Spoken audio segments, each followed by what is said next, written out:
Политичките партии да не го злоупотребуваат празнувањето на 23 октомври, порачуваат историчарите. На овој ден се формирала првата политичка организација, Македонската револуционерна организација во Солун во 1893 година, која ја подготвува и води национално-ослободителната борба од Отоманската империја.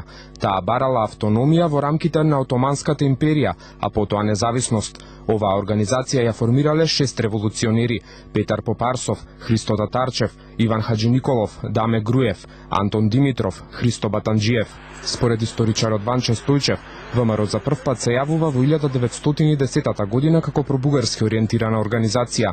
Оттаму произлегува дека е погрешно мислењето дека денешниот празник е празник на владеачката партија ДПМНЕ. Таквото мислење е присутно и тоа произлегува од недоволно квалитетната подготовка на владеачките структури во агитирањето, односно во мотивирањето на народот да го прифати овој празник како национален празник. Мислењето дека политиката ја злоупотребува македонската историја за постигнување одредени цели го дели и професорката Виолета Ачковска. Јас мислам дека ВМРО политичките партии го земали, ќе го земаат. Тоа е дел од колективната меморија на македонскиот народ и сум противник да се злоупотребува името, но се плашам да не направиме на луѓето почнат обратно да размислува за таа партија. Затоа токму сметам дека правилното афирмирање на овој празник треба да биде далеко од политичките партии. Дали со празникот Македонија ги слави негативните личности од својата историја: Иван Гарванов, Тодор Александров и останатите, за кои се смета дека биле пробугарски ориентирани.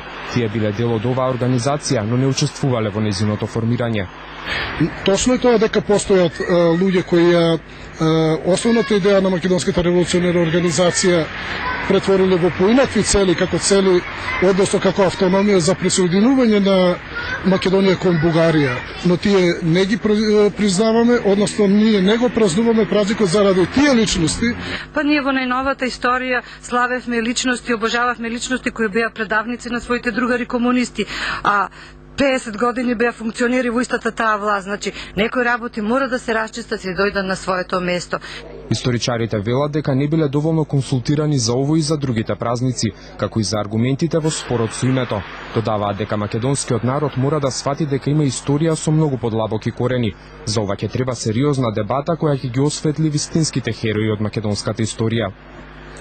Архивот на Македонија во Прилеп изложи 40 фотографии на Македонската револуционерна организација, вклучувајќи и сликата на Тодор Александров.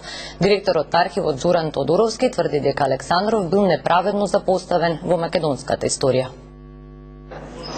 Архивот на Македонија синоќа во Прилеп во чест на 114-та годишнина од основањето на Македонската револуционерна организација во Солун изложи 40 на фотографии од чети и на познати војводи на револуционери кои пред и по Илинденското востание учествувале во вековната борба за слобода и за самостојна и независна Македонија.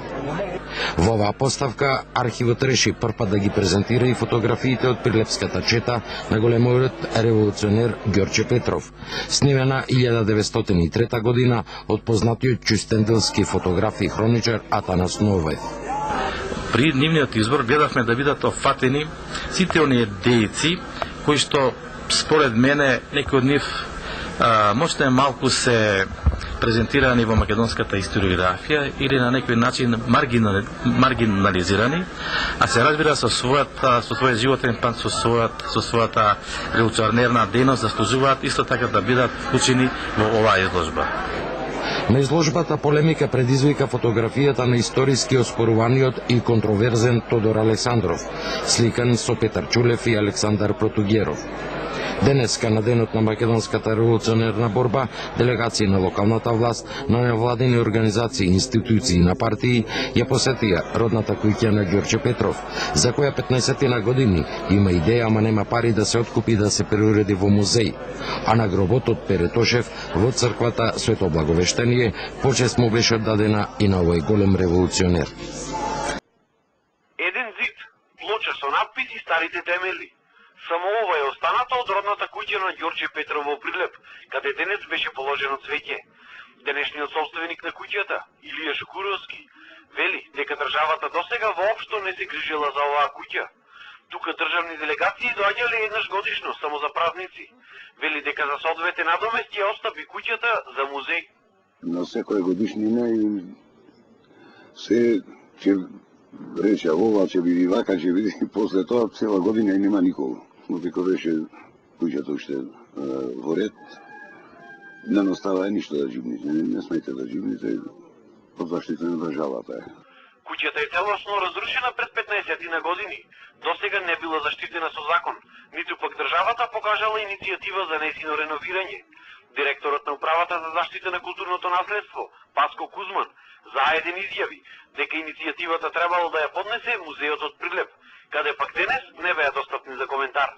Од општината вела дека ќе ја поддржат секоја иницијатива на музејот. Се прави проектот туристичка патека во Варош. Таа туристичка патека покрај сите цркви, манастири, културни историски споменици ќе доаѓа и до ова место каде што имаме спомен обележје на овој голем револуционер. Со еден збор, државата ваквите споменици ги остава на забот на времето. Денес беше најавено дека општината ќе поднесе иницијатива моштите на Петров од Софија да се вратат во Прилеп.